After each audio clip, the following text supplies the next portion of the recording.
Your president is corrupt.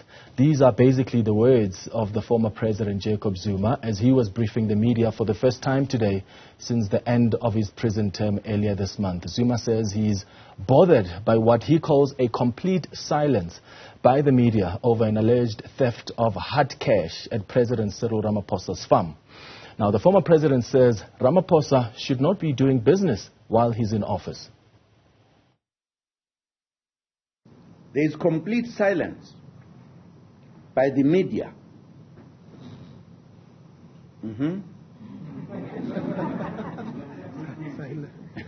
about the pala allegations. It's true. This was not the case when allegations were made about the security upgrades at my home in Kandla. By the way, this is standard practice as prescribed. In other words, the fact that there were these upgrades is a standard practice as prescribed in the government handbook for all sitting and former presidents, that places where they stay will be taken care of by government. I often wonder what the situation would have been if I was the one accused of having millions of dollars hidden under my mattress. Zuma adds that the crime Ramaphosa is accused of amounts to treason. Suffice it to say that your president has committed treason. But it's all silent, all keeping quiet. As somebody said, we have not. I should have heard it, by the way. No president should conduct private business while in office. It's not allowed. Our country's problems are too big for a president who is busy hustling on the side. To add insult to injury, the Western Cape High Court has found that the president went further and suspended the public protector for the sole purpose of covering up his pala corruption.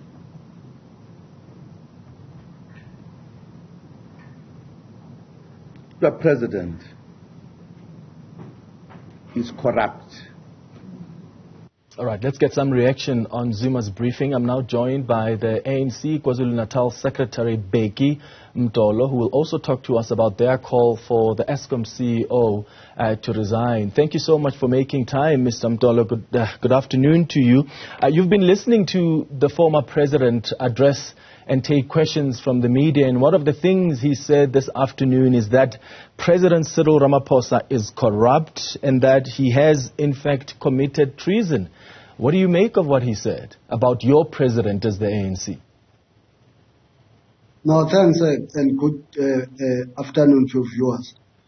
All I can say is that firstly, he was not speaking as a former president of the ANC, he was speaking as a patron of Jacob Zuma Foundation. We must distinguish the two. Because if he was speaking as a former president of the ANC, he would have been in Piskakaseme House in 190 Stalwart Similar or in Lutuli House. Then let's distinguish the two. Secondly, as far as I know, from Dube was elected president of the ANC until President Ramaphosa, there's no president of the ANC who was ever declared corrupt by anybody. Are you saying there's no president who has ever been declared corrupt? But how do we distinguish between the two, Mr. Mtolo? I hear what you say, that if he was speaking as a former president of the ANC, he would be coming perhaps from the offices of the ANC, but he did indicate that even as a former president of the ANC, he wrote a letter to President Cyril Ramaphosa explaining and telling him that the ANC is not corrupt after the president had suggested so. So it seems the former president himself was not able to distinguish between his role as the former ANC president and as the leader of the Jacob Zuma Foundation. Yeah, but that can't be our problem as the ANC. What I'm saying to you is that since 1912, 8 January in Bloemfontein, the ANC elected its first president, John Langalibalele Dubuma Fukuze. The last president now is President Ramaphosa. There's no court of law in this country. You can go to archives that has declared all these presidents from the first to the last being corrupt by any court of law. And then that's a fact. Let's talk about Eskom now. It's not imagination. Yeah. Let's talk about Eskom now, because I understand that as the ANC in KwaZulu-Natal, you're calling for the CEO of Eskom, Andre de Ruyter, to be fired. But before you tell me why you're calling for that, I just want to get your reaction on what Jacob Zuma also said around Eskom. He's claiming that he managed to end load shedding in 2015 when he brought in even people like, at the time, the CEO, Brian Molefe, Matsela Koko as well, who was part of the company. Do you believe that there was a time when load shedding was stopped, particularly in 2015? I think the issues of Eskom are emanating from a very long period. You will know that at one point, President Bheki, when he was still a president of the country, he once apologized to the nation because when the ANC came into power, one problem that it had to face is that there was an access of electricity about 40%, if I'm approximately, I'm not sure. It's not scientific figure, but it's approximately 40% of access to electricity in terms of reserve, but it's because the electricity was reserved for a 4% minority in the country, white areas. Then at some point, Eskom, through then CEO, advised cabinet that they should stop the massive rollout of electricity to black areas, to rural areas, and build new power stations. And then cabinet could not accept that because it meant they would start to roll out that according the report that was said by President Jacob, they would have started to roll out electricity around 2002, 2004. Then cabinet could not take that risk. And then that's why President Jacob had to apologize to the nation that decision that government took then, it was a mistake decision. And then that's the fact. That's how we trace the issue of load shedding. But now, what is currently happening now is that after many substations have been built and then they are in operation for selling and it's clear that Eskom, even in terms of the Minister of Mineral Resources, Comrade Mandashe, it's clear that it's got access to electricity. The challenge that Eskom is facing now, which also the Department of Public Enterprises in their document roadmap that they developed in 2019 is that they are faced with major challenges, which is short of coal, don't stockpile coal, routine maintenance. They are not doing quality routine maintenance, and they are also supplying substandard coal in the coal fire plants of Eskom, which is management deficiency. It's not structural. It's not something big.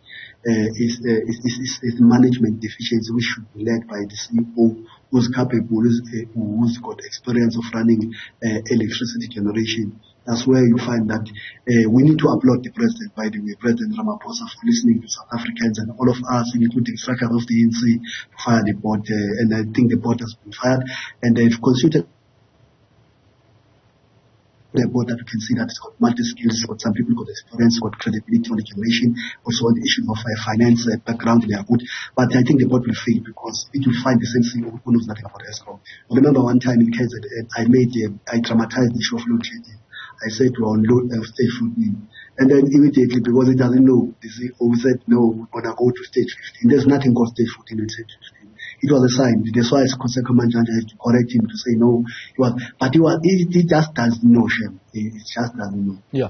So what are you expecting the president to do following your call for Andre de Ruyter to be fired? Because he's appointed the Minister of Public Enterprises, who appointed a board whose responsibility then is to assess the efficiency of the board. So that's not entirely the responsibility of a president.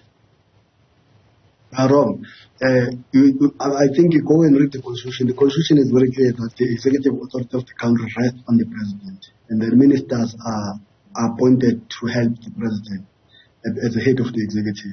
Then the president ought to make sure that the minister account for making sure that he works with the board, and it's easy to fire someone who are at a senior managerial level. You put a performance management system with clear targets, and then you review those targets, and then if it does not meet those targets, you put some systems of helping that person. If it does not perform, then you put discipline measures on for work performance, and then in terms of the LRA and code of conduct, then in fact. Yes, I hear that, Mr. Mtolo, but the point I'm making is it's not the responsibility of the president. He's appointed and delegated that responsibility to the Public Enterprises Minister, who then appoints the board. It's the responsibility of the board to assess the efficiency of the executive management at Eskom and then take a decision. President Cyril Ramaphosa on his own doesn't just wake up and make a call from the union buildings that they've got to fire the CEO. That's why you've got structures in place. That's why I'm suggesting that, are you not perhaps pointing this call to the wrong person? And if you feel that this is a failure of the Public Enterprises Minister... We are not pointing this call to a wrong... We are not pointing this call from a wrong person. For example, you know, when people don't have water, they don't complain about an ordinary minister or deputy minister or an ordinary councillor. They will either blame the mayor of a local municipality or the president, because they know the overall responsibility rests with the executive, head of the executive. They know that. Yeah, the buck stops with him, but he doesn't... Okay, when last did you hear... Just give me one person that was actually fired by President Cyril Ramaphosa. Even when you look at the board in 2018, the president doesn't just decide, okay, that executive person has to go. He says to the Minister of Public Enterprises, let's put in a board in place, and a board has got to take a decision around the efficiency of that executive management. Otherwise, if you have those lines being blared, you're going to have the president of the country just interfering in various institutions, in this case SOEs, and just saying fire the CEO and not allowing the board to do its job. I'm missing the point. I think maybe we have not worked in government. Let me help those of us who have been in government and then for more than 23 years. But we have also have a track record of running one of the best efficient institutions. That's why we are missing the point. We are not saying the president must wake up and announce that the CEO has been fired. The president, in terms of, would call the cabinet, would call the minister and say, in terms of the cabinet memoranda, there must be an item about Eskom and say, Minister, I want Eskom to turn around. And then if you don't do this, remember, president, in 5 minutes tomorrow, and then he will give targets to the minister, and the minister will give targets to the board. Then the overall responsibility rests with the president to give those who are subordinate to him, because all of them, they act on the best interest to serve the president and make sure that the president succeeds. So you've spoken about the dismal performance of Andre Dareta and just broadly just the executive management, and one person may ask, what about the dismal performance of the ANC? Maybe it should also be fired. I mean, it failed to manage the power crisis over the years. It failed to do the planned management that was required. So what about the inefficiencies of the ANC? The dismal of the ANC is that it has increased the capacity of electricity access in the country from 34% in 1994 to about 89% now. That's the dismal failure of the ANC. But the ANC, when you look at the plans around the energy security in this country, in fact, even the Public Enterprises Minister and the Energy Minister will tell you we've not done enough. That's why we're sitting right now without enough capacity. And I'm suggesting that's the dismal performance of the African National Congress. We don't have enough capacity. We are also telling many in South Africa, I don't know where to get discouraged. We are telling lies. The Minister of Minerals has never said that. We are lying. The Eskom fleet has got excess of electricity to provide in the country 24 hours a day. The only problem at Eskom is a failure to do quality routine maintenance. The failure at Eskom is a failure to put quality coal to not destroy their own systems. The failure of Eskom is to buy enough coal to put in the system. But the system itself has got the grid in the system. It's got access, it's got more, it's got surplus, if I can put it in a simple way. Then don't lie, don't tell the people lies. Well, yeah, Eskom has not indicated so, Mr. Mtolo. And if that's a fact. What I'm telling you is a fact. You must go and research it. I have very much researched it. I've very much researched it, and there's been statements from Eskom. The grid in the country has got more access. The only thing is that you'll find that certain unit there is not working, certain unit there is not working, certain power plant is not working. If we can do quality control maintenance, it deals with issues of management deficiency, and everything's worked as Eskom. We've got more electricity to provide. Yeah, Mr. Mtolo, I think what we'll do is also maybe even bring in the Eskom spokesperson who can come and clarify that for our viewers. I remember very well, in fact, them releasing a statement and speaking out against that statement that Gwede Mantashe had mentioned around some full capacity that Eskom suddenly has, and how the inefficiencies around management and how they are not protecting and servicing those power plants. And maybe that's what we'll do. Mr. Mtolo, the Secretary of the ANC in KwaZulu-Natal, I appreciate your time.